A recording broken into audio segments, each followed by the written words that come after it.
les parents. En tant que maman, je sais qu'on traverse tous des moments de galère avec son bébé. Je parle des galères du quotidien, comme par exemple quand tu attends avec impatience qu'il soit l'heure de la sieste pour pouvoir t'adonner à tes activités. Ou plutôt aux corvées. Prenons l'exemple du supermarché. Ce genre de départ avec un bébé demande une grande pratique. Déjà, il faut sortir quelques minutes avant l'endormissement. Sinon, t'es coincé avec ce manteau que tu ne peux plus enfiler sous peine de réveiller le dragon. Donc premier conseil, enfilez-lui son manteau avant le dodo. Le trajet en voiture est une aubaine pour les parents, car le bercement que procurent les vibrations de la voiture sont d'excellents somnifères. Sauf quand bébé a trop chaud.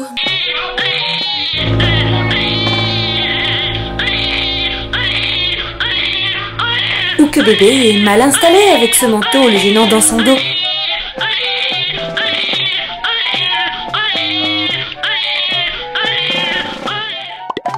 Mais 2 minutes à peine après que le calme absolu ait commencé à régner dans la voiture, l'étape de la sortie est plutôt source de tension.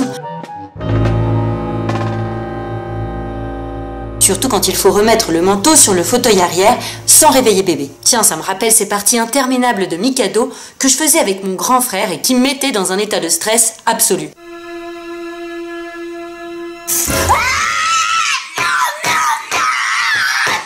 Et bien là, c'était pareil. Bon, mais imaginons que cette étape ait été réalisée avec succès. Eh bien le même dilemme se pose quand vous arrivez au supermarché. Il fait chaud, il faut retirer le manteau. Donc autant direct retourner chez soi, parce que si le petit loulou se réveille, autant vous dire que les courses tombent à l'eau, qu'avec le temps qui s'est écoulé, c'est sûrement déjà l'heure du prochain biberon. Excusez-moi madame, est-ce que vous pourriez faire chauffer le biberon un petit peu s'il vous plaît? Et donner le biberon au supermarché, c'est bien galère. Si par malheur, en plus, vous avez oublié le biberon, à vous la galère de calmer bébé dans le brouhaha d'un supermarché. Ce sont les sacs vides que vous rentrerez. Et la tête en compote. Mais heureusement que j'ai fait une rencontre qui a changé le cours de ma vie de maman.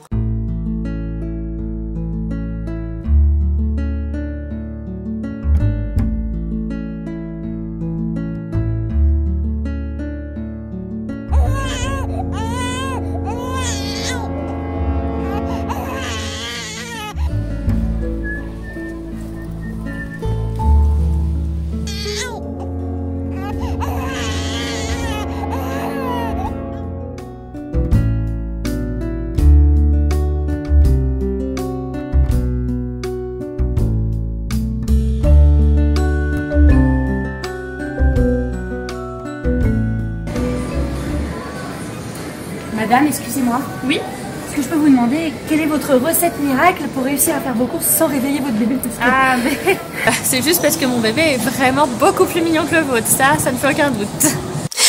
Mais non, c'est pas du tout ce qu'elle m'a répondu. Au contraire, elle m'a révélé l'existence d'une chance solière, universelle, miraculeuse. En fait, j'ai découvert cette chancelière universelle et ça a changé ma vie. Je la mets à la maison sur le bébé et elle me suit tout au long de mon trajet jusqu'au supermarché et ça me facilite vraiment la vie. Dans la voiture, elle s'adapte à la ceinture de sécurité. S'il fait trop chaud, je peux l'ouvrir et quand il faut sortir bébé, je la referme. Qu'il vente, qu'il pleuve, qu'il neige, ma petite Inès est protégée car la chancelière est chaude et imperméable. Ce n'est pas négligeable.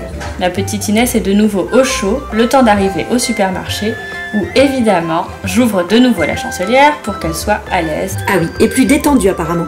Et depuis, moi aussi je fais mes courses en toute sérénité. Et quand j'arrive à la maison, les sacs remplis de courses, bébé est apaisé. Il peut même rester tranquille le temps de ranger les courses. Et moi, je peux me détendre un moment, prendre du temps pour moi. Comme quoi, il y a toujours des solutions. Il suffit juste de trouver les bons équipements pour bébé, comme cette sublime, douce et confortable chancelière universelle Sevira Kids. Bonne sortie à tous! Ouh, tu es bien dans cette chancelière, mon loulou, il est trop mignon! Ouh, t'es mignon, ouh, t'es mignon.